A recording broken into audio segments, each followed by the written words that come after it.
Current shock ಹೊಡೆದು ಹೆಣ್ಣು ಮಗು ಸಾವನ್ನಪ್ಪಿದೆ. ಗ್ರೈಂಡರ್ನಿಂದ ವಿದ್ಯುತ್ ಪ್ರವಹಿಸಿ ಬಾಲಕಿ ಸಾವನ್ನಪ್ಪಿದ್ದಾಳೆ. ಕರೆಂಟ್ ಶಾಕ್ ಹೊಡೆದು ಮಗು ಸಾವಾಗಿದೆ. ಗ್ರೈಂಡರ್ನಿಂದ ವಿದ್ಯುತ್ ಶಾಕ್ ಹೊಡೆದು ಬಾಲಕಿ ಸಾವನ್ನಪ್ಪಿದ್ದಾಳೆ. ಪೋಷಕರು ಮನೆಯಲ್ಲಿ ಇದ್ದಾಗಲೇ 4 ವರ್ಷದ ಕಂದಮ್ಮ ಸಾವನ್ನಪ್ಪಿದೆ. ಚಾಮರಾಜನಗರದ ಕಲಿಗೌಡನಹಳ್ಳಿ ಗ್ರಾಮದಲ್ಲಿ ಈ ಘಟನೆ ನಡೆದಿದೆ. ಪುಟ್ಟಮ್ಮ ಮತ್ತು ಆನಂದ್ ದಂಪತಿಯ 4 ವರ್ಷದ ಹೆಣ್ಣು ಮಗು ಗ್ರೈಂಡರ್ನಿಂದ ವಿದ್ಯುತ್ ಶಾಕ್ ಹೊಡೆದು ಘೋರ ದುರಂತ ಸಂಭವಿಸಿದೆ.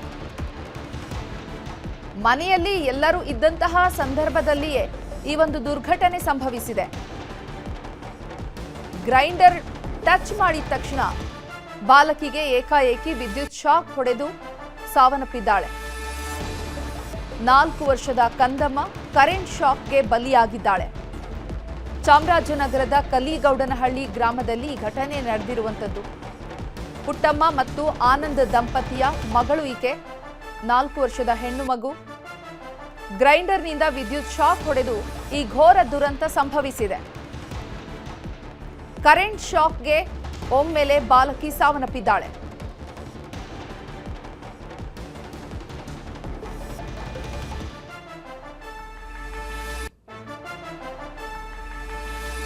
ಇನ್ನು ಈ ಬಗ್ಗೆ ಹೆಚ್ಚಿನ ಮಾಹಿತಿಯನ್ನು ನೀಡ್ತಾರೆ ನಮ್ಮ ಪ್ರತಿನಿಧಿ ನಂದೀಶ್. ದೂರವಾಣಿ ಸಂಪರ್ಕದಲ್ಲಿ ಜಾಯ್ನ್ ಆಗಿದ್ದಾರೆ. ನಂದೀಶ್, ಗ್ರೈಂಡರ್ ಇದೆಯಲ್ಲ, ಗ್ರೈಂಡರ್ ಮನೆ ಬಳಕೆಗೆ ಅಂತ ಇಟ್ಟಿದಂತಹ ಗ್ರೈಂಡರ ಅಥವಾ ಆ ಮಗು ಕೈಗೆ ತಾಗೋ ರೀತಿ ಇತ್ತ ಗ್ರೈಂಡರ್? ಹೇಗೆ ಈ ಸಾವು ಸಂಭವಿಸಿದ್ದು? ಹೌದು, ಇದು ಮನೆ ಬಳಕೆಗೆ ಇಟ್ಟಿರ್ತಕ್ಕಂತಹ ಒಂದು ಗ್ರೈಂಡರ್. ಈ ಒಂದು ರಾತ್ರಿ ಈ ಒಂದು ದುರ್ಘಟನೆ ನಡೆದಿದೆ. ಚಾಮರಾಜನಗರ ಜಿಲ್ಲೆ ಗುಂಡ್ಲುಪೇಟೆ ತಾಲೂಕಿನ ಕಲಿಗೌಡನಹಳ್ಳಿಯ ಪುಟ್ಟಮ್ಮ ಮತ್ತು ಆನಂದ್ ಎಂಬ ದಂಪತಿಯ 4 ವರ್ಷದ ಪುತ್ರಿ ಅಂದ್ರೆ ಹೆಣ್ಣು ಮಗು ವಿದ್ಯುತ್ ಪರಿಸ್ಥಿತಿ ಮೃತಪಟ್ಟಿದೆ. ಮನೆಯಲ್ಲಿ ಗ್ರೈಂಡರ್ ನಲ್ಲಿ ದೋಸೆ ಹಿಟ್ಟನ್ನ ಆಡಿಸಿ ಅದನ್ನ ತಯಾರು ಮಾಡ್ತಾ ಇದ್ರು. ಈ ಸಂದರ್ಭದಲ್ಲಿ ಆಟವಾಡ್ಕೊಂಡು ಬಂದಂತಹ 4 ವರ್ಷದ ಮಗು ಗ್ರೈಂಡರ್ ನ ಮುಟ್ಟಿದೆ. ಅದಾಗಲೇ ಗ್ರೈಂಡರ್ ನಲ್ಲಿ ಅದು ಶಾರ್ಟ್ ಸರ್ಕ್ಯೂಟ್ ಆಗಿ ವಿದ್ಯುತ್ ಪ್ರವಾಹ ಆಗ್ತಾ ಇತ್ತು. ಆ ಸಂದರ್ಭದಲ್ಲಿ ವಿದ್ಯುತ್ ತಗುಲಿ ಈ ಮಗು ಸಾವನ್ನಪ್ಪಿದೆ.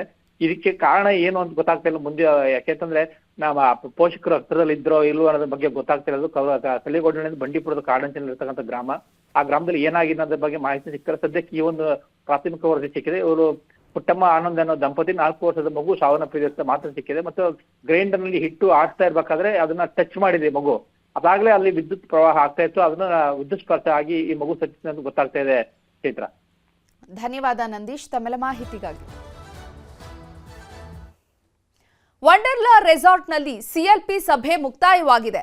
ಸಿಎಂ ಡಿಕೆ ಶಿವಕುಮಾರ್, ಮಾಜಿ ಸಿಎಂ ಸಿದ್ದರಾಮಯ್ಯ ನೇತೃತ್ವದಲ್ಲಿ ಸಭೆ ನಡೆದಿದೆ.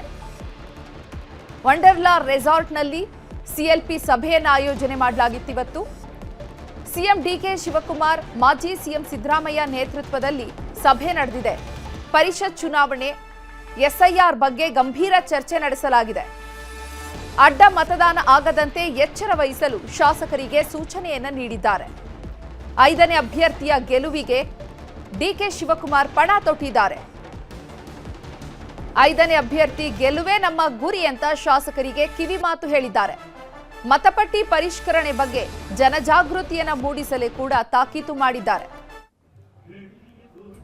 ಡಿಕೆ ಶಿವಕುಮಾರ್ ನೇತೃತ್ವದಲ್ಲಿ ಇವತ್ತು ಸಿಎಲ್ಪಿ ಮೀಟಿಂಗ್ ಆಗಿದೆ.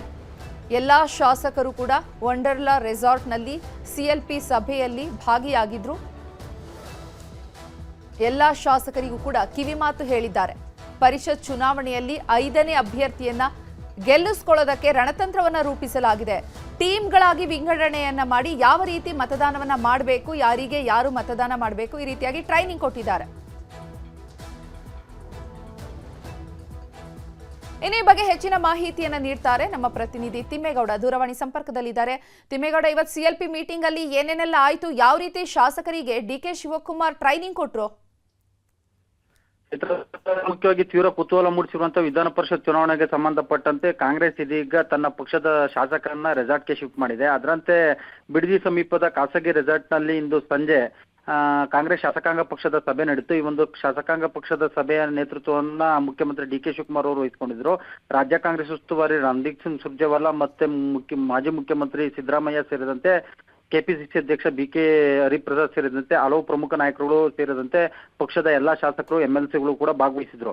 ಈ ಸಂದರ್ಭದಲ್ಲಿ ಮುಖ್ಯಮಂತ್ರಿಯಾಗಿ ಆಯ್ಕೆಯಾದಂತ ಮೊದಲ ಆಯ್ಕೆಯಾದಂತ ಬಳಿಕ ನಡೆಯುತ್ತಿರುವಂತ ಮೊದಲ CLPಯಲ್ಲಿ ಎಲ್ಲಾ ಪಕ್ಷದ ಶಾಸಕರಿಗೆ ಮತ್ತೆ MLCಗಳಿಗೆ ಧನ್ಯವಾದವನ್ನ ಹೇಳಿದಂತ ಮುಖ್ಯಮಂತ್ರಿ DK ಶಿವಕುಮಾರ್ ಅವರು 5ನೇ ಅಭ್ಯರ್ಥಿಯಾಗಿರ್ತಕ್ಕಂಥ ವಿನಯ್ ಕಾರ್ತಿಕ್ ಅವರ ಗೆಲುವು ಖಚಿತ.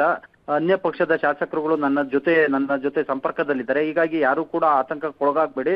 ಮತ್ತೊಂದು ಕಡೆಗೆ ಕುಮಾರಸ್ವಾಮಿ